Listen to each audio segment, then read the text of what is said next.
I'm Bob at ILikeToMakeStuff. Today we're gonna make a custom pendant light.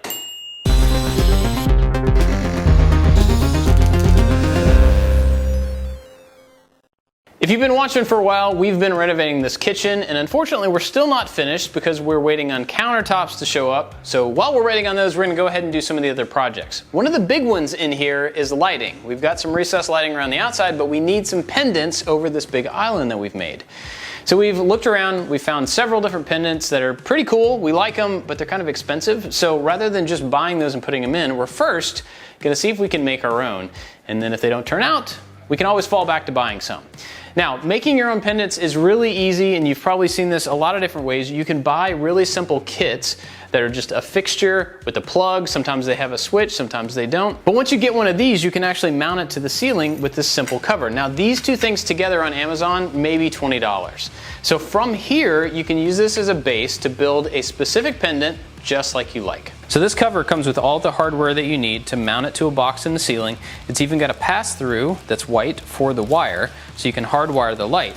Then you get one of these kits, and you gotta make sure that when you're buying these, you look at the measurement in between the three objects. So in my case, I don't really need the switch, and I don't need the plug, so I made sure that the distance between these two is about a foot, enough that I can cut off, because what I really want is a lot of wire with the fixture at the end. That way I can hang this from the ceiling, take it up through this cover, and hardwire it into the box. So just make sure that you look at that when you're buying these, or if you can find one without the switch and without the plug, even better. So the ones we found online that we kind of liked are kind of a bow tie shape. They're like this, and then the top section is a little bit smaller. Then there's some sort of a little nub that comes out, and this was painted white and that was wood. So I started thinking about how to do this on my own, and originally I was going to turn it on the lathe, either making these three pieces separately or try to make it all as one, but then painting this outside. The more I thought about that, the more of a waste of material and time it seemed like to turn a big segmented thing and then paint it. So we're gonna try a really simple approach with veneer for these shapes, but then put a 3D printed piece right here in the middle so that they have something to attach to. So the first step is to figure out how to make this shape in 3 dimensions out of veneer. I went online and started looking for how to make a template for a cone so that we could make those two shapes that I was showing you before. And I ran across this website. I'm not affiliated in any way, but I just found it and it's pretty amazing. It's called blocklayer.com. It has a simple way to make templates for this shape, but then when I started looking around, there's all sorts of different shapes that you can make. You can make clock faces. And then if you go to the home directory, you can actually find ways to make stair tread templates and decks and all sorts of stuff. The thing I care about right now is actually making a cone. And the cool thing about this UI here is that you can actually change all of the dimensions, the top, the bottom of the cone, and it updates in real time. And then as you make changes, it updates the template. You can save this template out as a PDF, so you can print it out on paper, you can cut it out on a laser, whatever. But this is a really cool tool to be able to get different templates for different types of shapes. So I've made the 2 templates that I need for these 2 different cones, and I'm gonna use the laser to cut them out just so that they're really precise. But you absolutely do not have to have a laser for this. You could print them out full size on pieces of paper and then use that as a template to put on your material, cut it out with a bandsaw or a jigsaw or a knife, whatever you have. I'm gonna use the laser just because it's here and it's fast.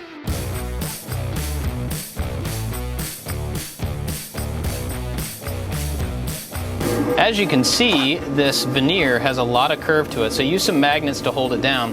The first test I did, actually I was worried that this piece would come loose as it got cut, and it did. So this time, I actually just scored them on the top. So it's not cut all the way through, but it's about half the thickness of this veneer, and that works out really well because now you can kind of just break these away. Let me show you. So you can kind of tear that out with a little help from the knife, and you've got a little bit of stuff left over, but that goes away really easily with some sandpaper. And the sandpaper also helps get rid of the burn mark around the outside edge. Now I've got 6 pieces of each one of these sizes cut, and I've kind of just gently sanded off the outside. Eventually they'll need some more sanding once I get all the pieces together. But the next step is to try to get these wet enough to hold them into their shape while I glue them up. So the first thing I'm gonna do is to take 2 of these, soak them in water, and get them pliable. Then I'm gonna get them into the shape that they need to be. I'm gonna clamp them like that, let them dry, then take them apart and wet them a little bit again and put on the glue. So the first thing is to wet these, and to do that, I took the top of this container because I needed something really shallow but big. And so I'm just gonna stack these in here and put some weight on them to hold them down, fill this thing up with water, let them soak for a couple hours. So one of the problems I see with trying to turn this into a cone is the wood grain.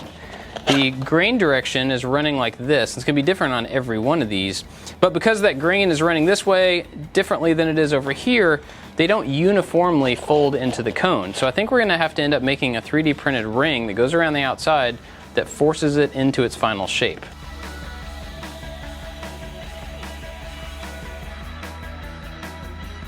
It's the next day, and I've got one of these cones that has dried out completely in this shape with the prettier wood grain on the inside, because I think we're going to paint the outside. So this part I think is ready to go. We've also done some 3D printing. We've got these inside pieces like I talked about before, but we've also got this ring. Now this ring is made out of 4 pieces. They fit together, and then we'll theoretically go around the bottom of that to hold it into the correct shape. But these 4 pieces have to be glued together. And to put them together, I'm going to use this gloop. It's a specialized glue for PETG. And so we're going to glue these pieces together into a ring, let that set up, and then we'll try it out. Okay, so this piece has been in here for quite a while. It's going to pop back a little bit. Oh, actually worked pretty well. So this will eventually get some glue, but I want to make sure that this will be able to slide into this slot and see if it will actually take the shape. I think it will. It's just going to take a little bit of finagling.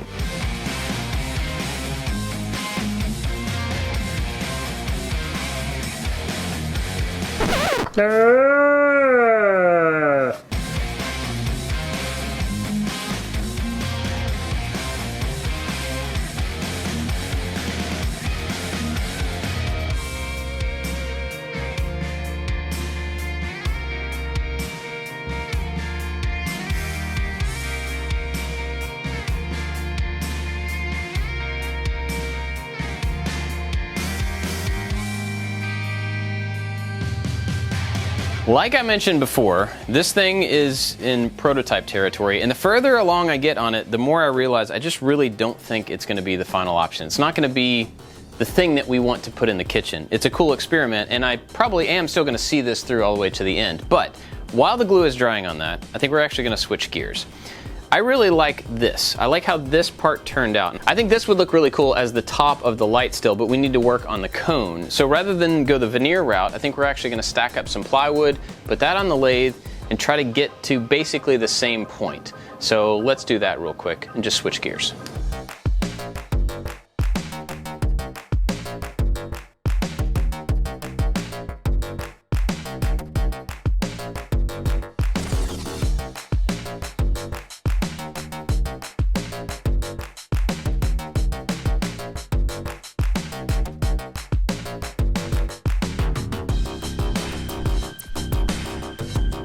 Ah! Holy.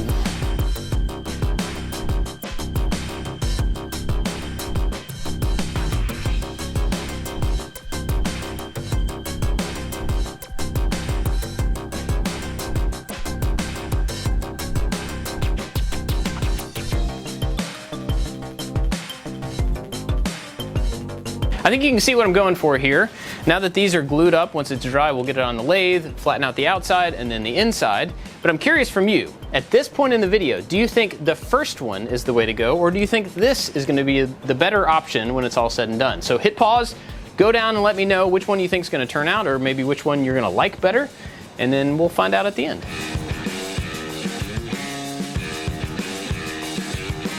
Now we're ready to try this, and I want to just put a disclaimer here and say that this may be a very bad idea, so I am not recommending that you try this. But what I want to try to get the outside of this kind of smooth is to use this tool. This is an Arbortech tool called a turbo plane. And so I'm going to turn this in reverse and then just kind of scoop off this top sharp edge on each of these just to try to flatten it out a little bit before we start working with the lathe tools. This should go a lot faster, but it does have potential to be a little dangerous. Don't try this at home.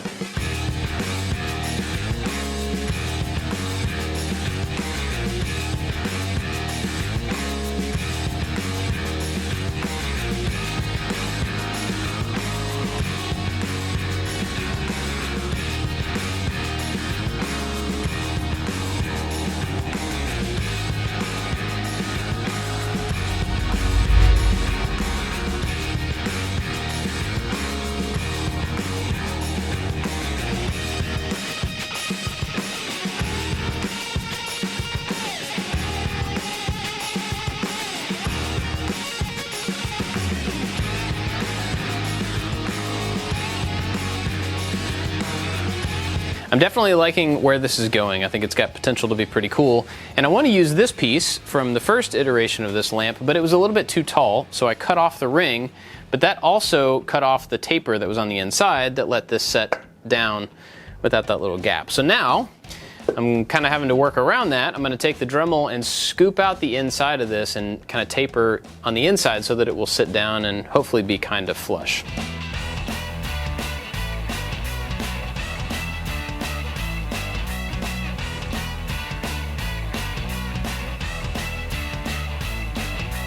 So I think these are the pieces, and they should be good to go. We just have to put some oil on this, some sort of clear coat or oil on the inside of this, and then pick a paint color to go out here. I'll probably do white, but we'll see. Then we just got to put it all together, string in the light, and hang it up.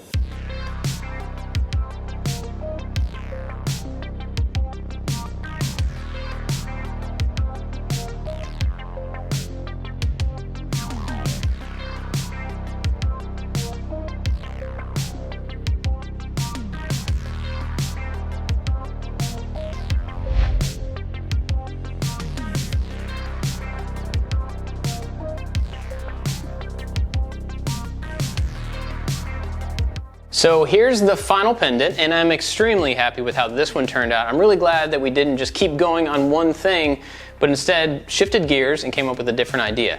I love the combination of the plywood and the white and the cherry, and I think we can use that same thing for the other two pendants. So I have a question for you. Should I try to replicate this 2 more times, or should I use those elements and make different shapes for the other two pendants to make 3 different things that all work together? But I have another question as well. The veneer version of this light just didn't work for me, but I'm curious, from people that have worked with veneer more, do you know a way that we could have made that work? If so, let me know down in the comments. Give me your ideas about the other pendants down in the comments. I would love to hear from you. We've got tons of other types of projects that you may want to check out, and if you're not subscribed, be sure to do that as well. That's it for this one. Thanks for watching. We'll see you next time. And then to hold it together, we're actually going to put... After we had those setting in the water for the okay. That's not right. But now that I've got this paste, let me know down in the comments, because I would love some feedback, so that I could cover the plywood edge band. I was supposed to film that.